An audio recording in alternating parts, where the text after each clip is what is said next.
മുരിങ്ങാച്ചപ്പില വറവ് ആക്കി കാണിച്ചു തരാം. എങ്ങനെയാണ് നമ്മൾ ആക്കുന്നതിൽ നോക്കാം.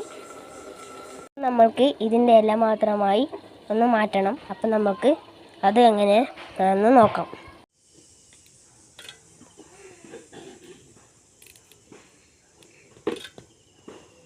മുരിങ്ങാച്ചപ്പില ഈ രൂപത്തിൽ മുറിച്ച് അരിഞ്ഞ് വൃത്തിയാക്കി കഴുകി വൃത്തിയാക്കി എടുക്കാം. നമുക്ക് ഈ മുരിങ്ങാച്ചപ്പില വറവ് ഉണ്ടാക്കാം.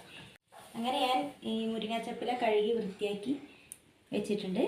അതിലേക്ക് വേണ്ട ചേരുവകളാണ് ഇതെല്ലാം.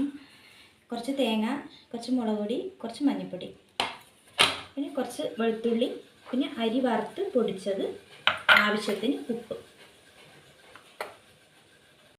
മുരിങ്ങാച്ചപ്പില ഗ്യാസിൽ വെക്കുന്നു വേവി. അതിലേക്ക് കുറച്ച് തേങ്ങ ഇട്ട് ചിരുവി വെച്ച തേങ്ങ കുറച്ചിട്ട്, കുറച്ച് മഞ്ഞൾപ്പൊടി, കുറച്ച് മുളക് പൊടി, പിന്നെ അതിലേക്ക് കുറച്ച് വെളുത്തുള്ളി, ആവശ്യത്തിന് ഉപ്പ്. ഉപ്പ് നമ്മൾ കല്ലുപ്പായതുകൊണ്ട് വെള്ളമാക്കിയിട്ടാണ് നമ്മൾ ഒഴിക്കുന്നത്.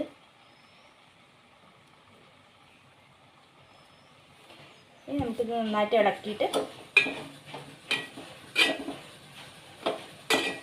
നന്നാക്കി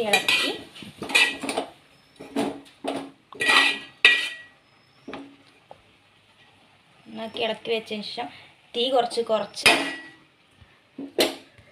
ആവിയിൽ മൂടി വെച്ച് വേവിക്കാം. അങ്ങനെ നമ്മളെ മുരിങ്ങാച്ചപ്പില വെന്ത് കഴിഞ്ഞു. ഇനി അതിലേക്ക് നമുക്ക് അരി വറുത്ത് പൊടിച്ച് വെച്ചത് ഇട്ട് കൊടുക്കാം.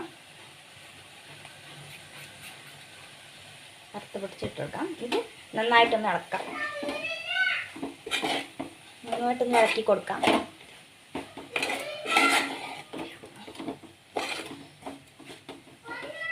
നമുക്ക് നന്നായിട്ട് ഇളക്കി കൊടുത്തിട്ട് നമ്മളെ മുരിങ്ങാച്ചപ്പില വറവ് വെന്ത് കഴിഞ്ഞു.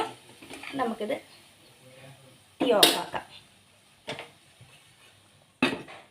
നമ്മളെ ക്യാമറ വെച്ചാൻ പൊന്നൂസിന് നമുക്ക് ഈ മുരിങ്ങാച്ചപ്പില വറവ് ടേസ്റ്റ് ചെയ്താൽ കൊടുക്കാം.